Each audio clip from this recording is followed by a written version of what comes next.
Hello everyone. आज अपन discuss करेंगे द हिंदू का article the Saudi Pakistan pact is a dodgy insurance policy. जो टॉपिक है उसके ऊपर स्टार्टिंग में ऑथर बताते हैं जो साइन किया गया है अभी strategic mutual defence agreement Riyadh पे सितंबर 17 में सऊदी क्राउन प्रिंस मोहम्मद बिन सलमान के द्वारा और जो पाकिस्तान प्रीमियर शहबाज शरीफ हैं उनके द्वारा। उनके साथ ही साथ जो मार्शल आसिम मुनीर थे वो भी प्रेजेंट थे, अटेंड किए थे और उन्होंने एक तरीके से बोला कि जो पास्ट एक्सपीरियंस पे फेलियर किया है अपन ने, तो हम फ्यूचर पे होप करते हैं कि विक्ट्री आएगा दोनों ही कंट्री का जो अभी कॉपरेशन चल रहा है उसको लेकर के। जो सऊदी अरेबिया वो एक सुन्नी मेजॉरिटी कंट्री और पाकिस्तान दोनों के बीच पे कॉमनलिटीज़ हैं, दोनों कुछ कॉमन चीज़ें शेयर करते हैं, बट उनके बीच में सिग्निफिकेंट डिफरेंसेस भी है जो उनको रोकता है और जो पास्ट का डिफेंस कॉपरेशन है उस पर रिस्ट्रिक्शन लाया था। फिर जो नेक्स्ट टॉपिक है the highs and the lows के बारे में बात करते हैं। जो बायोलेटरल डिफेंस लिंक है, दोनों ही कंट्री के बीच में लिंकेजेस हैं बायोलेटरल डिफेंस को लेकर के, वो 1951 से चल रहा है और 1979-89 के टाइम पे ये गोल्डन पीरियड में पहुंच गया था जब 20,000 स्ट्रॉन्ग पाकिस्तानी मिलिट्री कंटिंजेंट को डिप्लॉय किया गया था सऊदी अरेबिया पे, सो दैट वो प्रोटेक्ट कर सके होली हरमास और अल सऊद को। साथ में ही उन्होंने पाकिस्तान के जो थे आर्मी, उन्होंने एक तरीके से बुलवार यानी कि वॉल जैसा एक्ट किया अगेंस्ट ईरान और यमन के। हाउएवर उनका जो म्यूचुअल डिफरेंसेस था दोनों ही कंट्री के बीच पे, उसके बीच पे और ज़्यादा क्लाउड्स आ गए, काले बादल छा गए इक्वेशन के बीच पे और ज़्यादा डिफरेंसेस बढ़ गए। सऊदी लीडरशिप जो है वो ट्रीट करती है पाकिस्तानी कंटिंजेंट को, ट्रीट करती थी एज अ पेड गार्ड्स की तरह, और जो पाकिस्तान के टॉप ब्रस यानी टॉप आर्मी मैन जो थे वो यूज़ करते थे अपने होम पर पे कमांड करने को आर्मी को, तो वो एक तरीके से सह नहीं पा रहे थे, ब्रिसल्ट यानी कि बहुत एंगर हो गए थे जो ऑर्डर उनको मिल रहा था उसके ऊपर, क्योंकि खुद ऑर्डर देते थे, अब ऑर्डर लेने की बारी आई तो उन लोग को दिक्कत हो रहा था। तो जो सऊदी इंस्टेंसेस ये भी बताते हैं सऊदी में कि जो सिया ट्रुप्स भेजे गए थे पाकिस्तान के द्वारा, क्योंकि सऊदी अरेबिया में तो सुन्नी मेजॉरिटी है, तो सिया ट्रुप्स उनके ऊपर जच नहीं रहा था सऊदी अरेबिया को, उसके कारण पाकिस्तान को बुरा लगा तो उनको डील ब्रेक करना पड़ा और 1990 के टाइम पे पूरे कंटिंजेंट को वापस बुला लिया गया। अब कुछ फेसेस पे थ्रेट फेस करना पड़ा। जो किंगडम है सऊदी अरेबिया उसको, इराकी इन्वेजन जैसे हुआ 1990s के टाइम पे, यमनी का सिविल वॉर हुआ 2015 के टाइम पे, तब पाकिस्तान में एक्चुअली ना डिक्लाइन कर दिया था सऊदी अरेबिया को जब उन्होंने बोला कि डिप्लॉय कर दो अपनी आर्मी, तो जो पाकिस्तान ने मना कर दिया और जो सऊदी जो है वो एक तरीके से एम्ब्रेस फील किया, बुरा फील किया, चगरिन यानी कि एम्ब्रेसमेंट फील करना। पाकिस्तान जो है वो अपने मिलिट्री इन्वॉल्वमेंट को बहुत धीरे कम कर दिया था और जो किंगडम है उसके डिफेंड में सिर्फ बोला कि जो दो होली हरमास है उसको ही हम प्रोटेक्ट करेंगे फॉरेन इन्वेजन से।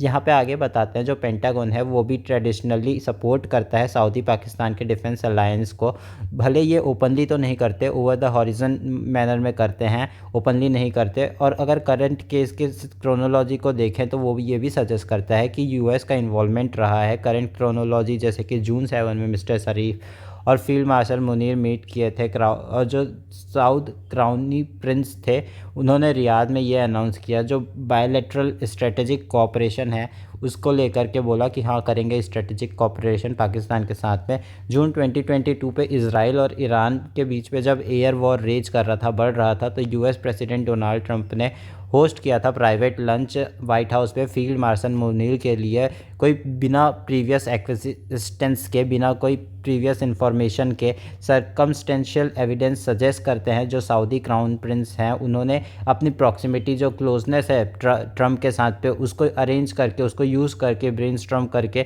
पाकिस्तान का जो रोल है डिफेंड करने के लिए सऊदी अरेबिया का वो यूज़ किया है। और बाकी जो प्रो वेस्टर्न रीजनल कंट्रीज़ है उसके लिए भी पाकिस्तान की आर्मी को यूज़ कर सकते हैं, ऐसा उनका दिमाग लगाया। ब्रोमेंस जो है ट्रम्प एडमिनिस्ट्रेशन के बीच में और जो जनरल हेडक्वार्टर है रावलपिंडी का उनके बीच पे बताते हैं कि ये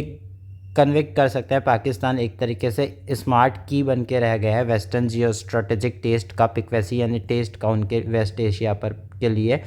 जो अरेंज करता है बैकडोर एंट्री करवाने के लिए ईरान पर पे, जो एंकर करता है गल्फ़ कोऑपरेशन काउंसिल को सिक्योरिटी देता है। तो वहाँ पे जो यूएस की अगर आर्मी भेजनी है तो एक तरीके से boots on the ground use किया जा सकता है पाकिस्तान के लैंड के थ्रू। जो एसएमडी है वो एक तरीके से हॉब्सन चॉइस है, यानी कि सबसे ज़्यादा एक्सेप्टेबल जो भी ऑफ़र किया जाए, मस्ट एक्सेप्ट जो भी ऑफ़र किया जाए वो चॉइस है, ऐसा चॉइस है ये सऊदी क्राउन प्रिंस के लिए। और जो सऊदी क्राउन प्रिंस है उसको जाना जाता है डिमांड किया था उसने यूएस से कि 3 प्रीरिक्विजिट्स जो हैं सऊदी के कि वो रिकॉग्नाइज़ कर ले इज़राइल को, वो पूरा कर दो तो हम मान लेंगे इज़राइल को एज अ रिकॉग्नाइज़ कर देंगे। जो बाइंडिंग बायलैटरल डिफेंस एग्रीमेंट है उसके बारे में बोलते हैं कि इसको मान लो, और जो एक्सेस है न्यूक्लियर टेक्नोलॉजी का वो दे दो, और जो state of the art American weapon system है ये दिलवा दो तो हम मान लेंगे इज़राइल को एज अ कंट्री। यूएस बदले में बोला कि सऊदी अरेबिया को रिकॉग्नाइज़ करो पहले अपना जो है कंट्री इज़राइल का उसको, फिर हम पास करेंगे जो प्रपोज्ड पैक्ट आप बोल रहे हो 3 चीज़ को मानने के लिए, हम उसको पास कर देंगे अपने कांग्रेस से। जो डेलीकेट कोरियोग्राफी है वो एक तरीके से अपेंडेड रह गया, हाँ, क्योंकि हमास ने अटैक कर दिया था इज़राइल के ऊपर अक्टूबर 7, 2023 पे, और जो सब्सिक्वेंट इज़राइल इन्वेशन ऑफ गाज़ा हुआ था, इज़राइल के द्वारा जो इन्वेशन किया गया था गाज़ा पे, उसके कारण भी ये जो डील था वो ख़त्म हो गया और डेथ और डिस्ट्रक्शन हुआ गाज़ा पे, जो बहुत ज़्यादा ऑपरेब्रियम यानी कि सीवियर क्रिटिसिज्म पहुंचाया, और विनिएटेड यानी कि लेस इफ़ेक्टिव हो गया था जो 3 डिमांड था। और पॉलिटिकल एम्बियंस के कारण अरब इस्लामिक उम्मा जो थे वो, और जो फोर्स थी किंगडम की वो होस्ट कर रही थी इस्लाम, और जो सऊदी अरेबिया वो एक्चुअली होस्ट भी करती है श्राइन्स को बहुत बड़े, तो पोस्टपोन कर दिया जो वो मूव था उसको लेकर के कि इज़राइल को मान लेंगे हम एज अ कंट्री। तो एसएमडीए जो है एक तरीके से सिर्फ कंसोलेशन प्राइज़ बन के रह गया, मतलब जो गोल्ड प्राइस मिलना था उसके जगह इन लोगों को कंसोलेशन प्राइस मिल रहा है सऊदी अरेबिया को, यूएस के साइड से बतलाते हैं ऐसा, रियाद को ऐसा मिला। फिर सितंबर 9 पे इजरायली एयर अटैक जब हुआ हमास ऑफिस पे दोहा के ही यानी कि कतर पे, तो वो और एयर ऑफ अर्जेंसी ले आया, मतलब एसएमडीए प्रोसेस पे और ज़्यादा अर्जेंसी ले आया और जल्दी हो गया ये प्रोसेस। जो पहला इजरायली मिलिट्री अटैक था जीसीसी मेंबर के ऊपर, मतलब कि जो ये कतर है वो पहला जीसीसी मेंबर है, उसके द्वारा इजराइल के द्वारा वहाँ पे अटैक किया गया। तो कतर जो होस्ट करता है लार्ज यूएस मिलिट्री बेस वगैरह को वेस्ट एशिया पे, और डिफेंस एग्रीमेंट भी है उनका यूएस के साथ। वाशिंगटन जो है उन्होंने कंसीड करते हुए बोला कि हमको प्री इन्फॉर्म कर दिया गया था इजराइल के द्वारा, इसलिए हम आपके डिफेंस में नहीं आए हैं, भले ही हमारा आपके साथ कोई एग्रीमेंट होगा लेकिन फिर भी हम आपके डिफेंड में नहीं आएंगे। और ये एक तरीके से जो एश्योरेंस देता है यूएस को बहुत सारे कंट्रीज़ को, उसकी क्रेडिबिलिटी पे क्वेश्चन पूछता है, और इसके कारण सऊदी अरेबिया ने सोचा चलो पाकिस्तान के साथ वापस हम कर लेते हैं इसको साइन। जो कैलकुलेशन है उसके बारे में बात करते हैं कि हिस्टोरिकली रियाद जो है वो अवॉइड किया है कोई भी स्टेशन करने के देने के लिए अपने अरब मिलिट्री कंटिजेंट को अपने सॉइल पे, और अवॉइड किया है कि पॉलिटिकल पॉलिनेशन ना हो मासेस के बीच पे। उन लोग ने ये भी चूज़ किया है कि कोई भी ट्रूप्स जो है टर्की वगैरह से मत आए, जो कि कॉलोनियल मास्टर थे सऊदी अरेबिया के, वो उनको पसंद नहीं आता, और डिप्लॉय ना हो जो non Muslim US North Atlantic Treaty Organization या वैसे जो आर्मी हो वो सब हम नहीं चाहते, ये सऊदी अरेबिया का मानना है, क्योंकि वो डिफेंड करना चाहते हैं अपना होली श्राइन्स को, जो कि 1991 के टाइम पे भी कुवैत वॉर के टाइम पे बहुत ज़्यादा रिलीजियस रिफ्ट ले आया था। जो पावरफुल सऊदी क्लर्जीज थे यानी कि पंडित टाइप के हो गए, माई स्कॉलर्स हैं बेसिकली, वो उनका बहुत ज़्यादा स्टैंड नहीं दिखा रहे थे अपना राजा के साथ पे, और रियाद को क्या करना पड़ा, नैरो डाउन करना पड़ा एसएमडीए जो है पाकिस्तान के साथ, मतलब उनको ये एक्सेप्ट करना पड़ा जो डील था उसको लेकर के। 4 पॉइंट्स हैं उसके बारे में बात करते हैं, उसको मेंशन करना बहुत ज़रूरी है। पहला पॉइंट ये है कि जो किंगडम है वो रीज़नेबली अच्छा कर रहा है पहले से फॉरेन फोर्सेस के उसको लेकर के अपने सॉइल्स पे सिंस 1991, और जो सरवाइव किया है उन्होंने अलकायदा का टेररिज्म वगैरह, और जो सेकंड इराकी वॉर जो था और जो यमन सिविल वॉर था ये सब भी उन्होंने फेस करके उसको ओवरकम किया। रियाद ने जो है एक तरीके से ऑर्डर दिया नियरली $100 बिलियन का advanced American weapon mister Trump के मिस्टर ट्रम्प जो विज़िट करने वाले थे उससे जस्ट पहले, और ये एक तरीके से और ज़्यादा डिफेंस को बढ़ाता है। सेकंड जो है वो बताते हैं कि पाकिस्तान एक तरीके से डिक्लेयर हो गया अब न्यूक्लियर वेपन स्टेट, तो जो एसएमडीए है वो एक तरीके से काफ़ी हैंडी हो सकता है। ईरान अगर कल के दिन न्यूक्लियर वेपन वाला देश बन जाए तो उसके लिए भी ये हेल्प कर सकता है। थर्ड, जो पाकिस्तान का स्ट्रेटेजिक टाइप अप है चाइना के साथ, ऑल वेदर फ्रेंड जो उनको मानते हैं, वो एक तरीके से अभी अनमिटिगेटेड मिलिट्री कैम्ब्रेडरिया यानी स्पिरिट ऑफ फ्रेंडशिप जो है उन लोगों के बीच पे वो दिक्कत पैदा कर सकती है। वो एक तरीके से प्रॉब्लमेटिक है इनके सिचुएशन जो रिलेशन है उनके बीच पे, इन दोनों कंट्री के, सऊदी अरेबिया और पाकिस्तान के बीच पे। लास्ट जो चीज़ है उसके बारे में बात करते हैं। जब पाकिस्तान ने न्यूक्लियर वेपन ट्रांसफ़र करने की बात करती है सऊदी अरेबिया को, जो कर सकती है, बोल दिया कंट्री ने, पाकिस्तान ने, एसएमडीए में वो पॉसिबल है, बट ये हाईली इम्प्रॉबेबल है कि इसराइल के रेड क्रॉस को क्रॉस ना करे। और ये यहाँ पे बताते हैं कि जो जून 2025 वॉर के टाइम पे पाकिस्तानी जो जनरल था उन्होंने प्रॉमिस किया था कि वो एक्सटेंड करना चाहते हैं अपना न्यूक्लियर अम्ब्रेला ईरान के साथ ही, बट बाद में उन्होंने स्विफ्ट ले लिया अपना और बोला कि विड्रॉ कर लिया कि हाँ नहीं, हम इस ईरान वगैरह को नहीं देंगे ऐसा। बट इस चीज़ को हम नहीं देख सकते ऐसे कि, क्योंकि AQ खान वगैरह जैसे जो साइंटिस्ट हैं उन्होंने पहले बहुत हेल्प किया है, जैसे नॉर्थ कोरिया कंट्रीज़ का हेल्प किया है न्यूक्लियर टेक्नोलॉजी बनाने के लिए। तो हम इनको ऐसे सिर्फ ऊपर से देख के नहीं छोड़ सकते, हमको ध्यान रखना पड़ेगा कि ये टेक्नोलॉजी ट्रांसफ़र ना करे। अब फॉर दिस रीज़न जो SMD है वो एक तरीके से प्रीसाइज स्मॉलर पाकिस्तानी फुटप्रिंट्स बन सकता है। पाकिस्तान का फुटप्रिंट, पाकिस्तान जो है वहाँ पे अपना फुटप्रिंट जमा सकते हैं सऊदी अरेबिया पे। पास्ट इन्वॉल्वमेंट्स को भी अगर देखें तो इस्लामाबाद का जो कैलकुलेशन है SMD को लेकर के वो बहुत असिमेट्रिकल है, रियाद से लेकर के यानी सऊदी अरेबिया से लेकर के। वो अलग सोचते हैं पाकिस्तान वाले। पाकिस्तान का इंटेंशन कोई फ़ाइट करने का नहीं है ईरान या यमन या इसराइल वगैरह से सऊदी अरेबिया के बिहाफ पर पे, बट ये चाहते हैं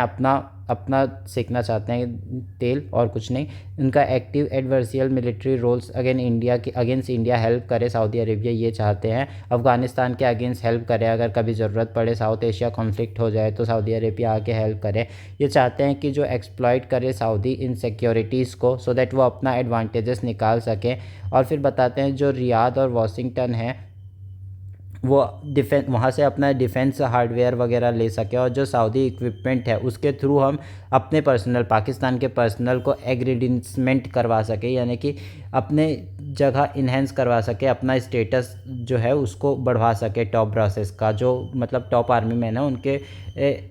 स्टेटस को बढ़ाया जा सकता है। फिर बताते हैं आगे कि यहाँ ये भी होप किया जा रहा है जो ट्राइलेटरल एक्सिस है वो एक तरीके से सपोर्ट करता है इंट्रेंसिक स्ट्रेटेजिक डिसएडवांटेज जो है इंडिया के अगेंस्ट, उसको सपोर्ट करता है। पाकिस्तान जो है वो चाहता है कि लार्ज डोलेप्स जो फंड है जो सऊदी अरेबिया का और जो ऑल सप्लाईज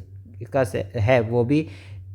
जो इकोनॉमी स्ट्रगल कर रही है पाकिस्तान की, मॉर्बियंट इकोनॉमी जो है उसको एक तरीके से सपोर्ट मिल पाए। What is meant for India जो टॉपिक है उस पर बात करते हैं।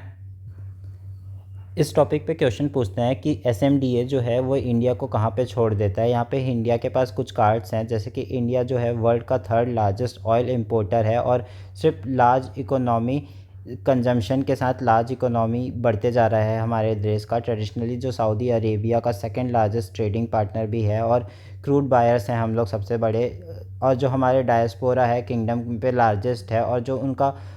प्रिफर्ड किया जाता है हमारे डायस्पोरा को, और जो कॉम्पिटेंस और जो नॉन इंटरफेरेंस है हमारे मेंबर्स, हमारे जो पॉपुलेशन है उनके द्वारा, वो उन लोगों को काफ़ी पसंद आते हैं सऊदी अरेबिया को। तो जो डिप्लोमेसी है 2014 से वो इनेबल कर रखा है इंडिया को बॉन्ड करने के लिए सऊदी अरेबिया के साथ पे, और क्रिएट करता है हमारा बायलैटरल डिफेंस और इंटेलिजेंस शेयरिंग इकोसिस्टम्स बनाने के लिए हेल्प करता है। सऊदी अरेबिया ने प्लान किया है इन्वेस्ट करेगा $100 बिलियन इंडिया पे, दो अभी एक्चुअल डिलीवरी थोड़ा कम ही रहा है, इतना ज़्यादा तो नहीं हुआ है, बट सिग्निफिकेंटली अनाउंस जो हुआ है SMDA वो उस पर जो रियूटर्स है एक कुछ पेपर वगैरह प्रिंट करते होंगे वो ऑर्गेनाइजेशन है रियूटर्स,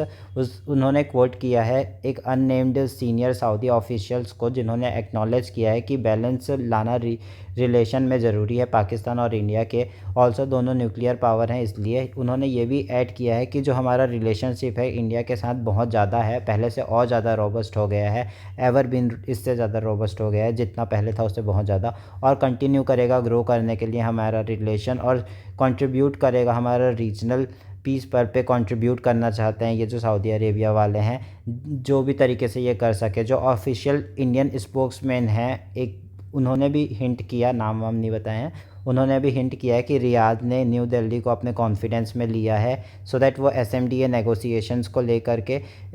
साथ में ध्यान पे रख के, इंडिया पे ध्यान पे रख करके किया जाए। अब ये सिर्फ एक तरीके से शो नहीं करता, रियाद अपना फ्रेंड्स खोना नहीं चाहता, बट ऑल्सो बताता है कि इंडिया का जो स्ट्रेटजिक जियो इकोनॉमिक हेफ्ट है वो बहुत अधिक है, और उससे हम बैलेंस कर सकते हैं जो पाकिस्तानी एक्ट करना चाह रहा है, टैक्टिकल मैनवरिंग जो पाकिस्तान यूज़ कर रहा है। तो इतना ही था इस आर्टिकल पे। अगर अच्छे से एक्सप्लेनेशन समझ पे आया होगा तो लाइक करना, सब्सक्राइब करना, शेयर करना। Have a good day, thank you.